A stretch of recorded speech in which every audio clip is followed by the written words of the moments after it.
नमस्कार, स्वागत है आप सभी का कक्षा 10वीं एनसीईआरटी के राजनीति विज्ञान की पुस्तक जिसका नाम है लोकतांत्रिक राजनीतिक भाग 2।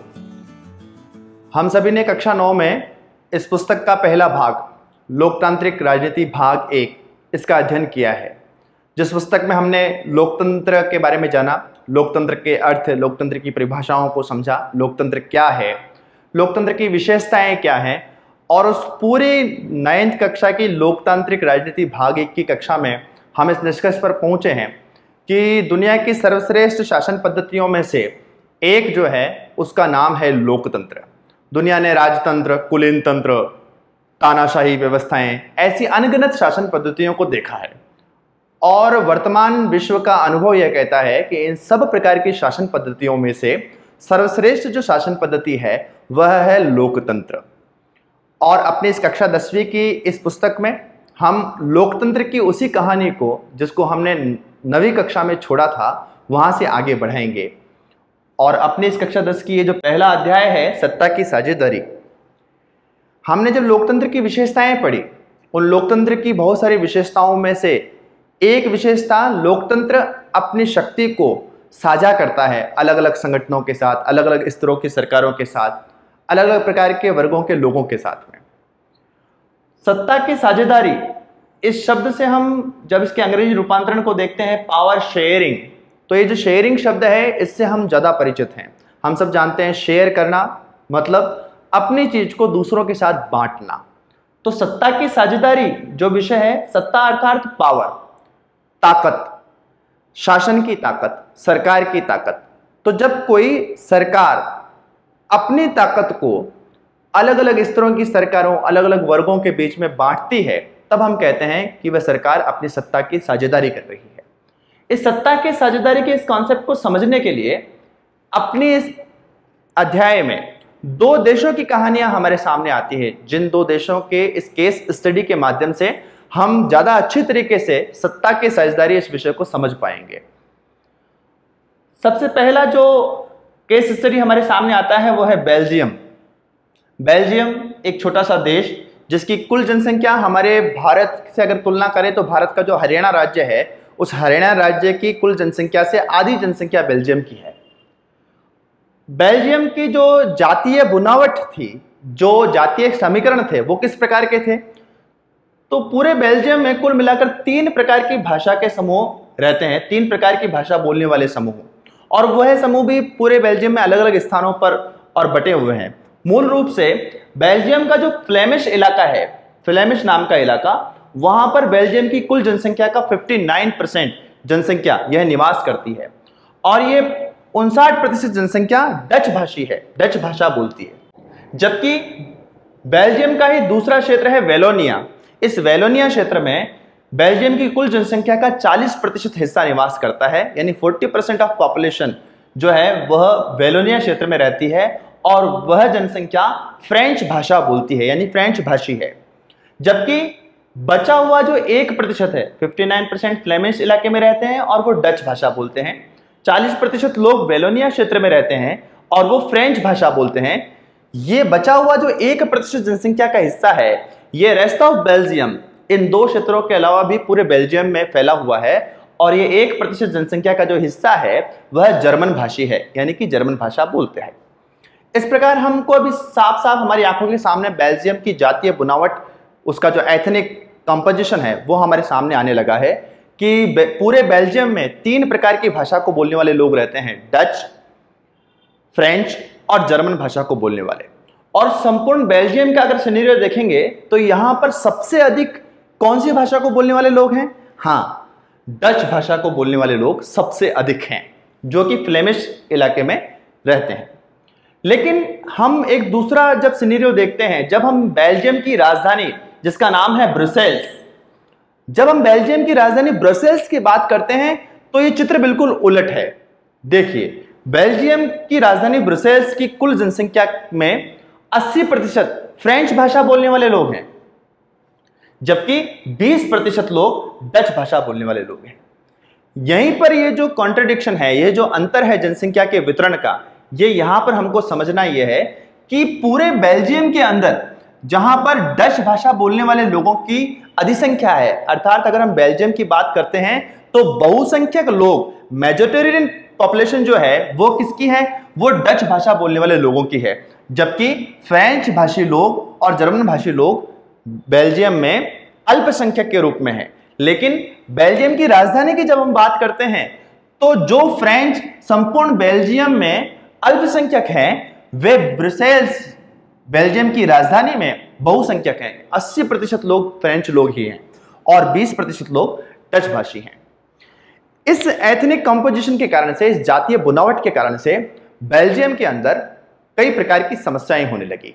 कई प्रकार के मनमुटाव इस अल्पसंख्यक और बहुसंख्यक समूहों के बीच में होने लगे। किस प्रकार की समस्याएं बेल्जियम की इस जातीय बनावट के कारण से होने लगी, तो हम देखेंगे कि जो बेल्जियम के अंदर जो फ्रेंच भाषी लोग थे जो कि अल्पसंख्यक थे, यह अल्पसंख्यक शब्द हम बहुत अच्छे तरीके से समझ लें। जब हम जातीय बनावट की बात करते हैं, पॉपुलेशन की बात करते हैं, तो मेजॉरिटी और माइनॉरिटी, बहुसंख्यक और अल्पसंख्यक, इन दोनों शब्दों को हम समझें। अल्पसंख्यक अर्थात कुल जनसंख्या में जिनकी संख्या कम होती है उनके लिए यह शब्द प्रयुक्त होता है अल्पसंख्यक, और जिनकी संख्या जनसंख्या में अधिक होती है वह बहुसंख्यक समाज कहलाता है। तो बेल्जियम के अंदर जो फ्रेंच लोग अल्पसंख्यक थे, कम संख्या जिन फ्रेंच लोगों की थी, वे लोग अपेक्षाकृत अधिक समृद्ध और ताकतवर थे। यानी कि जिनकी संख्या बेल्जियम में अधिक है, उन लोगों से तुलनात्मक दृष्टि से देखने पर जिनकी संख्या कम है, फ्रेंच भाषी लोग डच भाषी लोगों की तुलना में अधिक समृद्ध और अधिक ताकतवर ये थे।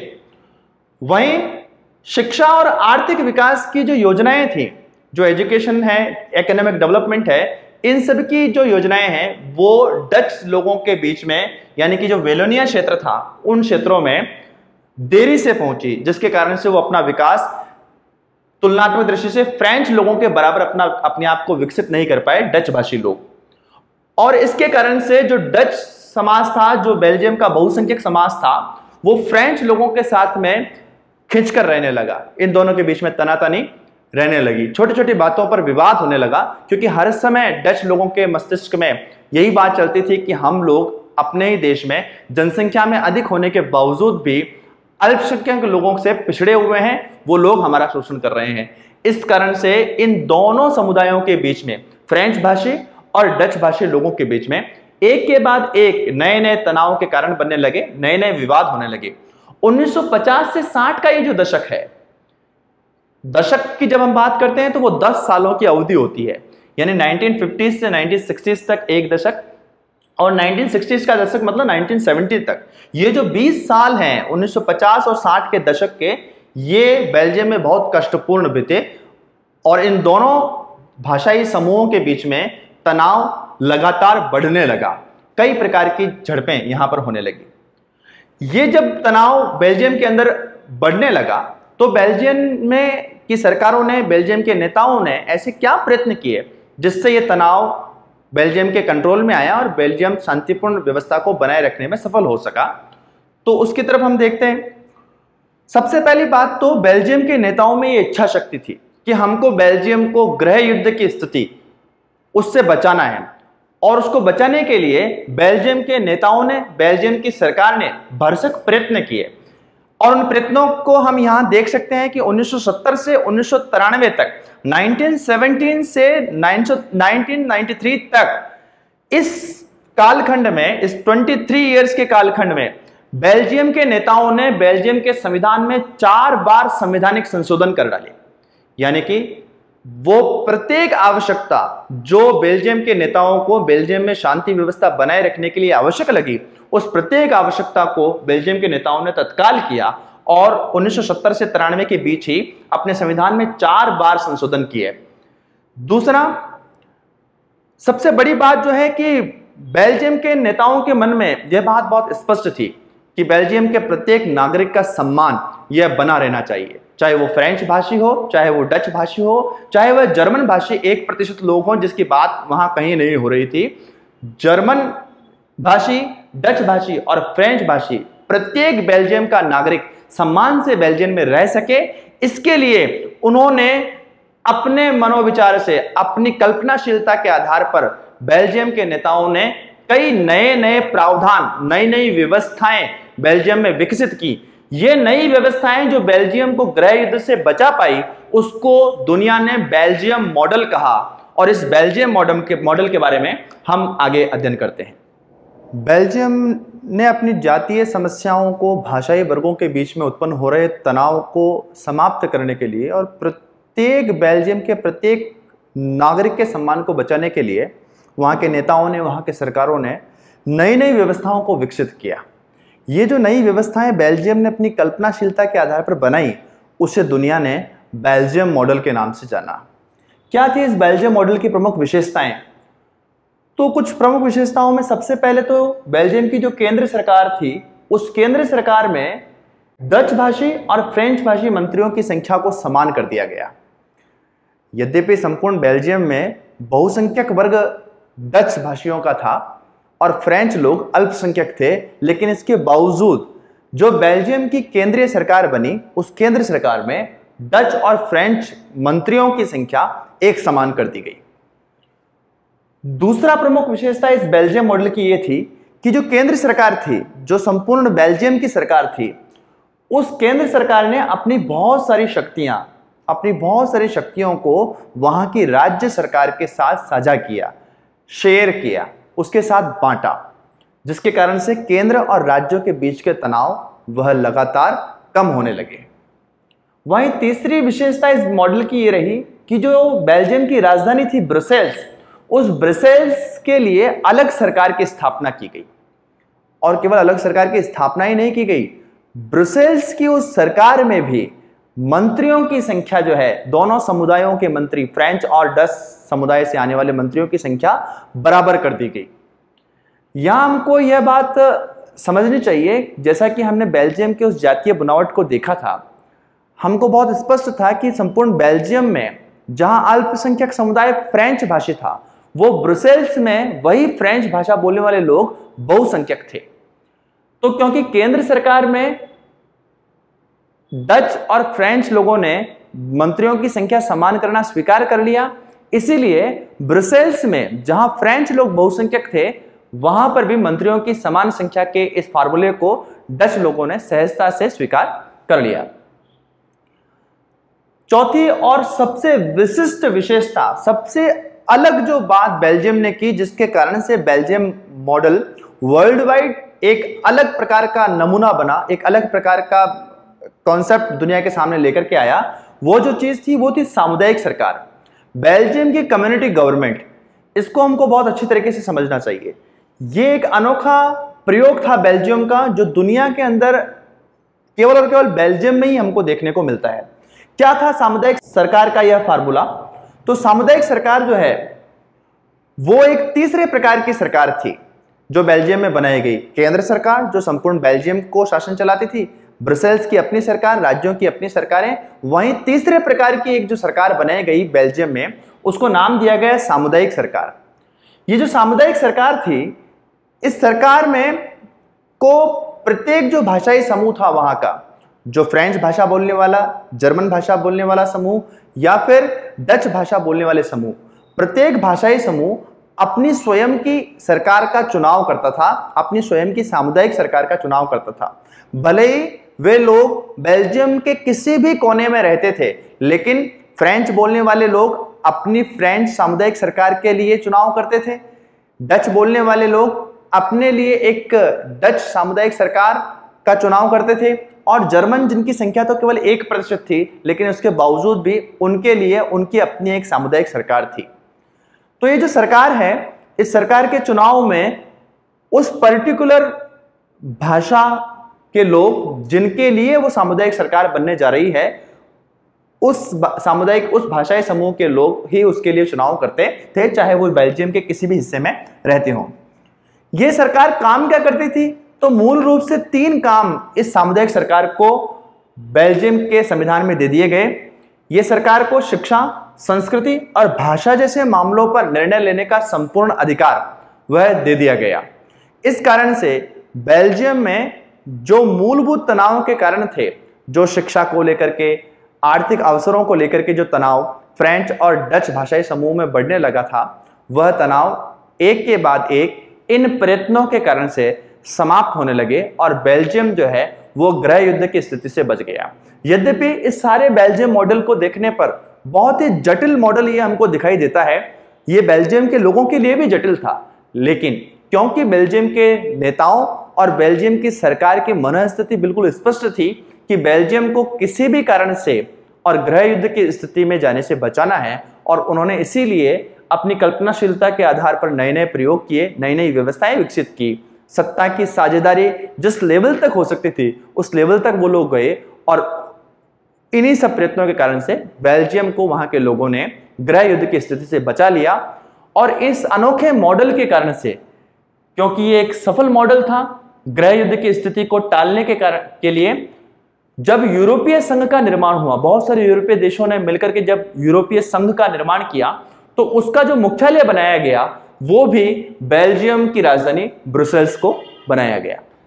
सत्ता की साझेदारी को समझने के लिए अपने इस चैप्टर में, इस अध्याय में 2 केस स्टडी हमारे सामने आई, जिसमें से एक बेल्जियम के केस को हमने पढ़ा जाना। इससे पहले हमने देखा कि किस प्रकार बेल्जियम की सामाजिक जटिल संरचना थी, अलग अलग प्रकार के भाषाई वर्ग वहां रहते थे, लेकिन वहां के सरकार और नेताओं की समझदारी के कारण से किस प्रकार बेल्जियम गृह युद्ध से बचा रहा और एक शांतिपूर्ण लोकतंत्र का एक अच्छा उदाहरण बनकर दुनिया के सामने आया। दूसरा केस स्टडी हमारा श्रीलंका का है। श्रीलंका का अनुभव बेल्जियम जितना अच्छा नहीं रहा। हमारे चैप्टर में श्रीलंका में बहुसंख्यकवाद इस नाम से इस केस स्टडी को लिया गया है। जिस प्रकार हमने बेल्जियम के बारे में केस स्टडी की, सेम टू सेम हम श्रीलंका के बारे में देखते हैं। श्रीलंका की सामाजिक स्थिति जो थी, सामाजिक संरचना जो थी, उस श्रीलंका की सामाजिक संरचना में 2 प्रकार की भाषाओं को बोलने वाले लोग यहां भी थे। एक सिंगलीज लोग जो सिंगली भाषा को बोलते हैं, और ये बहुसंख्यक समाज है श्रीलंका का, जो कि श्रीलंका की कुल जनसंख्या का 74% है। सिंगलीज भाषा बोलने वाले 74% लोग श्रीलंका में रहते थे, और तमिल लोगों की संख्या वहां 18% है। ये जो सिंगलीज लोग हैं, ये अधिकांश लोग बौद्ध धर्म के अनुपालक हैं, बौद्ध धर्म में विश्वास रखने वाले लोग हैं। जबकि जो तमिल लोग श्रीलंका में रहते हैं वो 2 प्रकार के तमिल थे। एक श्रीलंकाई तमिल जिनकी जनसंख्या कुल 13% थी, और दूसरे भारतीय मूल के तमिल जिनकी जनसंख्या श्रीलंका में 5% थी। ये जो तमिल लोग हैं, ये तमिल लोग में अधिकांश लोग हिंदू और मुस्लिम इन दोनों ही धर्मों में विश्वास रखने वाले लोग तमिलों में मिलते हैं। जबकि तीसरा एक वर्ग जो वहां धार्मिक वर्ग कह सकते हैं वो था ईसाई। ये जो ईसाई लोग थे, इसकी श्रीलंका की कुल आबादी में 7% हिस्सा ईसाइयों का है। जब ये ईसाई लोग सिंगली भाषा भी बोलते हैं और तमिल भाषा भी बोलते हैं, यानी तमिल और सिंगली भाषा दोनों प्रकार की भाषाओं में बोलने वाले ईसाई लोग 7% श्रीलंका में थे। ये एक जटिल सामाजिक संरचना थी जहां भाषा के आधार पर तो अलग अलग प्रकार के लोग थे ही, लेकिन धार्मिक आधार पर भी अलग अलग प्रकार के समुदाय श्रीलंका में निवास करते थे। यहां हम अपने टॉपिक पर वापस जाते हैं। लिखा है श्रीलंका में बहुसंख्यकवाद। ये बहुसंख्यकवाद क्या है? तो इस प्रकार के बहुत सारे शब्द आपने सुने होंगे, पढ़े होंगे, जिसके पीछे वाद लगता है। बहुसंख्यकवाद इसी प्रकार के समान शब्द है आतंकवाद। तो आतंकवाद क्या है? एक ऐसा विचार जो आतंक को केंद्र में रखकर फैलाया जाता है, यानी कि ऐसा विचार जिसका केंद्र आतंक हो, आतंक फैलाना ही जिस विचार का मूल केंद्र हो उसको आतंकवाद कहा जाता है। इसी प्रकार के बहुत सारे शब्द आप देखते होंगे, पढ़ते होंगे। यहां पर शब्द है बहुसंख्यकवाद। बहुसंख्यकवाद अर्थात ऐसा वाद, ऐसा विचार जिसका केंद्र बहुसंख्यक हो, बहुसंख्यकों के हितों के लिए जिस विचार को फैलाया जाता है वो बहुसंख्यकवाद के नाम से जाना जाता है। कुल मिलाकर एक ऐसा विचार जिसके अंतर्गत बहुसंख्यक समुदाय द्वारा अल्पसंख्यक समुदायों की इच्छा और उनकी आवश्यकताओं की अनदेखी की जाती है, अवहेलना की जाती है, और ऐसी अवहेलना करते हुए बहुसंख्यक समुदायों द्वारा मनचाहे ढंग से जो शासन चलाया जाता है, उन परिस्थितियों को, उस विचार को के लिए शब्द इस्तेमाल हुआ है बहुसंख्यकवाद। बहुसंख्यकवाद अर्थात बहुसंख्यक समाज द्वारा, जिनकी संख्या समाज में अधिक है, ऐसे लोगों के द्वारा अल्पसंख्यक समाज के लोगों की इच्छाओं और आवश्यकताओं की अनदेखी करते हुए लगातार मनचाहे ढंग से शासन को चलाना, इसके लिए शब्द इस्तेमाल हुआ है बहुसंख्यकवाद। तो श्रीलंका में बहुसंख्यकवाद को बढ़ाने वाले ऐसे कौन कौन से कदम सरकारों के द्वारा, शासन के द्वारा उठाए गए जिसने श्रीलंका में बहुसंख्यकवाद को बढ़ावा दिया? तो ऐसे कुछ प्रमुख बातें हम ध्यान कर सकते हैं। सबसे पहला तो 1956 में श्रीलंका 1948 में इंडिपेंडेंट हुआ। हम 1947 में, भारत 1947 में आजाद हुआ और हमसे एक साल बाद श्रीलंका आजाद हुआ 1948 में। और उसके बाद से ही ये जो सिंगलीज समुदाय था, श्रीलंका का जो बहुसंख्यक समुदाय था, उसने वहां के संपूर्ण शासन तंत्र में और अपना अधिकार, अपना वर्चस्व स्थापित करने के लिए प्रयत्न शासन की ओर से किए जाने लगे, जिसमें सबसे पहले 1956 में सिंगली भाषा को श्रीलंका की राजभाषा घोषित कर दिया गया। यह सबसे पहला बहुसंख्यकवाद को बढ़ाने के लिए सबसे पहला स्टेप इसको हम मान सकते हैं जो कि श्रीलंका में हुआ। सिंगलीज भाषा को, बाकी सभी भाषाओं को दरकिनार करते हुए सिंगली भाषा को 1956 में श्रीलंका की राजभाषा, ऑफिशियल लैंग्वेज डिक्लेयर कर दिया गया। इसके साथ ही वहां के जो विश्वविद्यालय थे, जो यूनिवर्सिटीज थी, उनमें जब छात्र प्रवेश लेते थे और साथ ही साथ सरकारी नौकरियों में जो सिंगलीज पीपल थे, जो सिंगलीज लोग थे, सिंगली भाषा बोलने वाले लोग थे, उनको विश्वविद्यालयों में प्रवेश लेते समय और सरकारी नौकरियों में नौकरियां देते समय सिंगली लोगों को अधिक प्राथमिकता दी जाती थी बाकी लोगों की अपेक्षा में। तीसरा जो महत्वपूर्ण बात हुई जिसने श्रीलंका में बहुसंख्यकवाद को बढ़ावा दिया, वो था राज्य द्वारा बौद्ध मत को संरक्षण और उसको बढ़ावा देना। किसी भी लोकतांत्रिक राज्य का यह कर्तव्य है कि वो अपने देश के अंदर माने जाने वाले सभी पंथों संप्रदायों का समान संरक्षण करे, समान उनको विकास के अवसर प्रदान करे। लेकिन श्रीलंका में ऐसा नहीं हुआ। बौद्ध को एक तरीके से ऑफिशियल पंथ डिक्लेयर कर दिया गया श्रीलंका का, और राज्य सरकार के द्वारा प्रयत्न करते हुए बौद्ध मत को संरक्षण और उसको बढ़ावा देने के लिए प्रयास किए जाने लगे। इन सब स्थितियों ने श्रीलंका में बहुसंख्यकवाद को बढ़ावा दिया, अर्थात वहां रहने वाले अल्पसंख्यक समुदाय जो तमिल लोग थे, उनके मन में यह बात आने लगी कि ये जो सिंगलीज लोग संख्या में अधिक हैं श्रीलंका में, वह मनचाहे ढंग से और अल्पसंख्यकों का शोषण कर रहे हैं। शिक्षा में, सरकारी नौकरियों में, विश्वविद्यालयों में प्रवेश में वो लगातार पिछड़ते चले जा रहे हैं। और इन सब कारणों से श्रीलंका में ये जो बहुसंख्यकवाद बढ़ा, उसके परिणाम क्या हुए? तो उसके परिणामों में सबसे बड़ी बात तो हुई कि लगातार जब ये भेदभावपूर्ण स्थितियां श्रीलंका में बनती चली गई, तो तमिल जो दूसरा समुदाय था, अल्पसंख्यक समुदाय था श्रीलंका का, उसके मन में नाराजगी, एक गुस्सा बढ़ने लगा और वो एक लेवल से बहुत ऊंचा चला गया। तमिलों ने अपने गुस्से का इजहार करने के लिए, अपनी मांगों को मनवाने के लिए तमिलों ने अपने अलग से राजनीतिक दल बनाना प्रारंभ कर दिए। अलग से राजनीतिक दल बनाना उन्होंने प्रारंभ कर दिया तमिलों ने, और वो जो राजनीतिक दल बने, उन दलों ने तमिल को राजभाषा बनाने और नौकरियों में तमिलों को समान अवसर मिले, इसके लिए उन्होंने संघर्ष करना प्रारंभ कर दिया। वो जो तमिलों के संगठन थे, राजनीतिक दल जो बने, उन्होंने इन दो बड़ी मांगों के लिए, तमिल को राजभाषा बनाना और नौकरियों में समान अवसर प्रदान करना तमिलों को, इसके लिए बड़ी मात्रा में और संघर्ष प्रारंभ हो गए। 1980 के दशक तक आते आते तो इन तमिल संगठनों ने स्वतंत्र तमिल इलम, इस शब्द को आप समझ लें, इस शब्द के लिए आपके पास कोई प्रश्न भी अलग से बनाया जा सकता है। तमिल इलम, इससे आप क्या समझते हैं? तो ये जो राजनीतिक दल तमिलों की मांगों को लेकर संघर्ष कर रहे थे, वो 1980 के दशक तक आते आते इन राजनीतिक दलों ने स्वतंत्र तमिल इलम, इलम जो शब्द है वो तमिल शब्द है जिसका अर्थ होता है सरकार, तमिलों के लिए अलग से सरकार बनाने की मांग 1980 के दशक में इन तमिल राजनीतिक दलों द्वारा कर दी गई। और ये स्थितियां, ये तनाव इतना बढ़ गया कि 1980 के दशक के बाद में तो सिंगलीज और तमिल जो लोग थे, उन सिंगलियों और तमिलों के बीच में गृह युद्ध की स्थिति बनने लगी। गृह युद्ध क्या होता है, इसको भी हम अच्छे से जान लें। हमारी किताब में भी इसको अलग से कठिन शब्दों में बताया गया है। गृह युद्ध एक ऐसी स्थिति है, सामान्यतः यह युद्ध होता है तो दो देशों के बीच में होता है, लेकिन जब कभी ऐसी परिस्थिति बन जाए कि एक ही राष्ट्र की सीमाओं के अंतर्गत रहने वाले अलग अलग सामाजिक समूहों के बीच में सशस्त्र विद्रोह जब होने लगते हैं, ऐसी स्थिति को गृह युद्ध कहते हैं।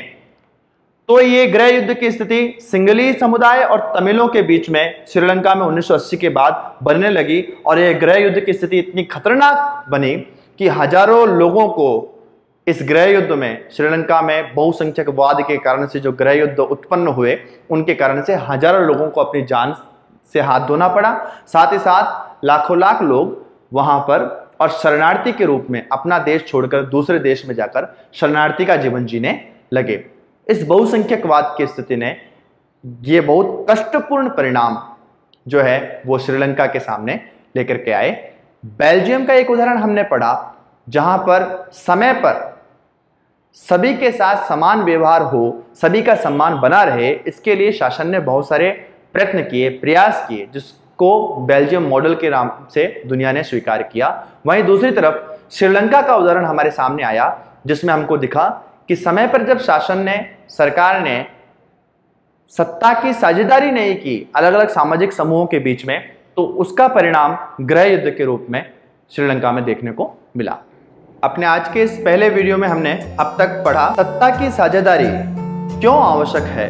इस बात को समझने के लिए हमने दो देशों के उदाहरण पढ़े, एक बेल्जियम का केस स्टडी पढ़ा और दूसरी तरफ हमने श्रीलंका को पढ़ा। अगले वीडियो में हम सत्ता की साझेदारी के विभिन्न रूप किस प्रकार के हो सकते हैं, different forms of power sharing, इस विषय को हम अगले वीडियो में देखेंगे। आज का ये वीडियो आप लोगों को कैसा लगा नीचे कमेंट बॉक्स में अवश्य आप लोग बताएं या फिर दिए गए व्हाट्सएप नंबर पर व्हाट्सएप करें। नोट्स आपको इसी व्हाट्सएप नंबर पर मिल जाएंगे।